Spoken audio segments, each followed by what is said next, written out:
कुणाचा जय बाबा मित्रांनो, श्री संत सद्गुरु बाळमा देवालय आदमापूर पालखी क्रमांक 14 भव्य दिव्य अशी कात्रज सोहळा व मेंढी माऊलीला धुण्याचा सोहळा वार रविवार दिनांक 26/10/2025 रोजी सकाळी 7 वाजता मेंढी माऊलीला धुण्याचा कार्यक्रम होईल व 10 वाजल्यापासून कात्रज सोहळ्याचा कार्यक्रम होईल।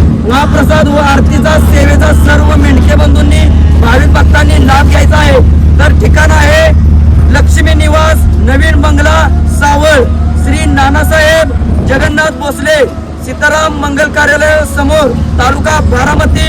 आपले नम्र कारभारी हल्लाप्पा सुरणवर व सर्व मेंढके बंधू सर्व सेवेकरी आणि आता पालखी क्रमांक 5 चा कात्रज सोहळा झरे गावात व्यवस्थित पार पडला। हे आहेत पालखी क्रमांक 5 चे लकाप्पा कारभारी आणि पालखी क्रमांक 14 चे हल्लाप्पा कारभारी उपस्थित राहिले झरे गावात। सर्व